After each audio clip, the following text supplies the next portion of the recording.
Good morning, student. I am your Ajay Rokle sir.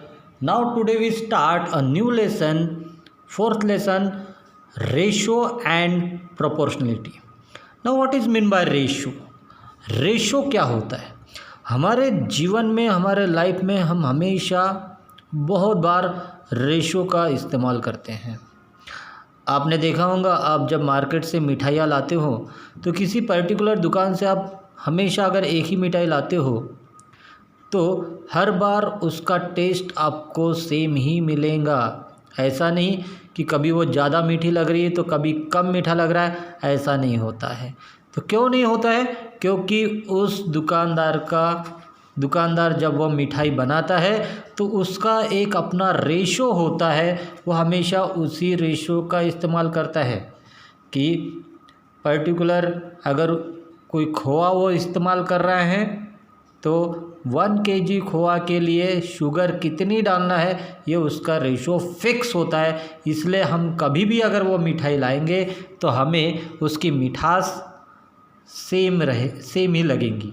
वैसे यहाँ पर देखो एक एग्जाम्पल दिया हुआ है, ठीक है। जैसे रवा लड्डू बनाते वक्त, रवा लड्डू अगर टेस्टी बनाना है तो उन्होंने क्या किया है, 1 बाउल घी, 3 बाउल रवा एंड 2 बाउल शुगर। क्या किया है? 3 बाउल रवा एंड 2 बाउल शुगर, यानी यहाँ पे उन्होंने रेशो लिया है 3:2। अंडरस्टैंड? अगर 3:2 अगर रेशो लेते हैं तो यहाँ पर उनका जो लड्डू है वो बहुत ही टेस्टी होता है, ना ज़्यादा मीठा ना ज़्यादा फीका। अंडरस्टैंड? यानी इस रेशो से अगर वो चलते हैं, अगर उन्हें अगर ज़्यादा भी अगर लड्डू बनाने हैं, अगर सपोज़ मान के चलो उन्हें 30 बाउल रवा का अगर इस्तेमाल करना है, ज़्यादा क्वांटिटी में बनाने हैं लड्डू, तो ऑब्वियसली वह इसी रेशो का इस्तेमाल करेंगे।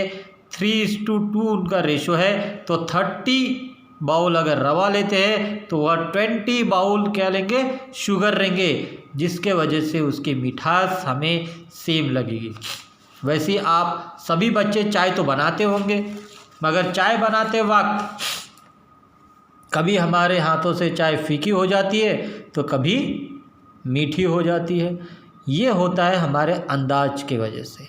मगर आप अगर वही अगर रेशो से आप काम करते हो, आपके घर में कोई स्पून आप फिक्स लेते हो और इस तरह से आप करते हो कि अगर 1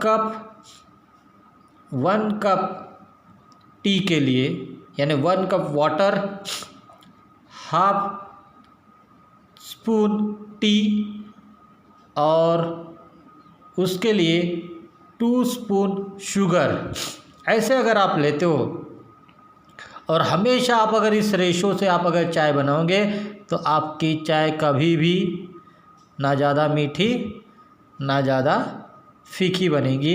हमेशा जैसे आप बनाते हो वैसी मिठास हमेशा के लिए रहेंगी। अगर मान के चलो घर में मेहमान आ गए और 10 लोग आ गए, 10 लोगों के लिए बनाना है, तो ऑब्वियसली इस रेशो के साथ अगर चलेंगे, ठीक है, तो अगर पहले चलो हम इसको 2 के लिए कन्वर्ट कर देते तो इसका रेशो क्या होगा, 2:2, ये हो जाएगा डबल इसका 1, तो ये भी हो जाएगा 4। वैसे अगर 10 पर्सन के लिए अगर आपको 10 कप टी अगर बनाना हो तो क्या हो जाएगा यहाँ पर, 10 कप वाटर, 10 कप वाटर के लिए 10 कप वाटर के लिए आप क्या लोगे, 5 स्पून आप टी लोगे, और यहाँ पर आप, ठीक है, जो शुगर लोगे वह कितना लोगे, 20 स्पून। यानी यहाँ पर शुगर और टी का भी रेशो हम बता सकते हैं, और वाटर, ठीक है, और यहाँ पे हम स्पून के साथ रेशो बता रहे हैं। यह हमारा व्यवहारिक रेशो का है। हमने यहाँ पे क्वांटिटी अलग ली, यहाँ पे कप लिया हुआ है, यहाँ पे हमने स्पून लिए हुए हैं। हालांकि जब हम मैथमेटिकल रेशोज देखेंगे तो वहाँ पे ये हम क्वांटिटीज सेम देखेंगे, सेम क्वांटिटीज़ के देखेंगे। ठीक है, तो आगे देखते हैं कि इन रेशोज़ को, जैसे यहाँ पे हमने देखा कि यहाँ पे रेशो 10:5 है, तो उसका रिड्यूस फॉर्म क्या हो जाता है 2:1। तो ऐसे ही हम आगे में एक्सरसाइज देखेंगे। फर्स्ट क्वेश्चन देखेंगे फॉर प्रैक्टिस सेट 4.1 का first question. From the following pair of numbers, find the reduced form of ratio of first number to the second number. And first is 72,60. तो इसे हम किस तरह से सॉल्व करेंगे? तो फर्स्ट क्वेश्चन है 72 एंड 60, इसे हमें रिड्यूस्ड फॉर्म में लिखना है। इसका हमें रेशो लेना है, तो रेशो हम लेंगे, रेशो हो जाएगा 72/60। तो रिड्यूस फॉर्म में यानी क्या, अब देखेंगे कि इन दोनों नंबर्स को न्यूमरेटर और डिनोमिनेटर को ऑब्ज़र्व करो। तो यहाँ पर आप ऑब्ज़र्व करोगे तो आपको ऐसे दिखेगा कि ये दोनों के दोनों न्यूमरेटर और denominator it is divisible by 12, ये 12 से डिवाइड होते हैं। तो रिड्यूस करते वक्त ध्यान रखना इसे सेम नंबर से डिवाइड करना है। ठीक है, ऐसा नहीं कि पहले को हम 12 से डिवाइड कर रहे हैं, दूसरे को 4 से। दोनों नंबर हम यहाँ पर ये देखना है कि न्यूमरेटर और डिनोमिनेटर को कौन से सेम नंबर से डिवाइड हो रहा है। तो यहाँ पर 12 से डिवाइड हो रहे दोनों, 12 के टेबल में आते हैं। 12 6 72 एंड हियर 12 5 60। तो ये हो गया हमारा रिड्यूस्ड फॉर्म, यानी हम यहाँ पे आंसर लिखेंगे 72/60 is equal to 6/5। Second question देखते हैं। सेकंड क्वेश्चन है, सेकंड सब टाइप है 3857। तो इसका रेशो हम लेंगे, रेशो इज 38/57। अब देखो इस नंबर्स को न्यूमरेटर और डिनोमिनेटर में आपको ऑब्जर्व करना है कौन से नंबर से डिवाइड होते हैं। ठीक है, तो आप देखोगे ये दोनों के दोनों नंबर्स 19 के टेबल में आते हैं। ठीक है, तो 19 2 38 एंड 19 3 57। तो इस तरह से ये रिड्यूस्ड फॉर्म हो गया, सबसे छोटा फॉर्म। और इसमें लास्ट है थर्ड 52 एंड 78। तो यहाँ पर हम रेशो लेंगे 52 78।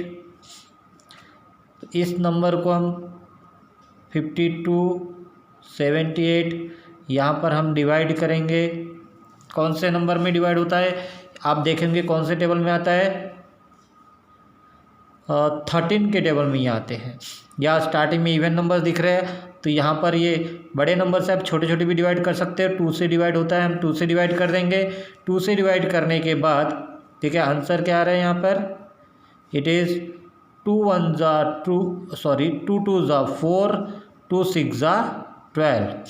और यहाँ पे डिवाइड करेंगे तो 2 3 6 2 9 18। और फिर से ये देखो, ये ऐसे नंबर दिख रहे हैं, ये तो 13 के टेबल में आते हैं। ठीक है, तो फिर से ये जो नंबर्स आपको दिख रहे हैं इसको हम 13 से डिवाइड करेंगे। ठीक है, जब तक ये डिवाइड होते रहेगा तब तक हम डिवाइड करते रहेंगे। 13 2 26 एंड 13 3 39। अब ये किसी भी टेबल में डिवाइड नहीं होते हैं, then it is a reduce form of this ratio. Therefore हम इस तरह से आंसर लिख लेंगे 52/78 इज इक्वल टू 2/3। तो आपको ये फर्स्ट क्वेश्चन कंप्लीट करना है आपके कॉपी में। कल हम देखेंगे इसका क्वेश्चन नंबर 2। Thank you.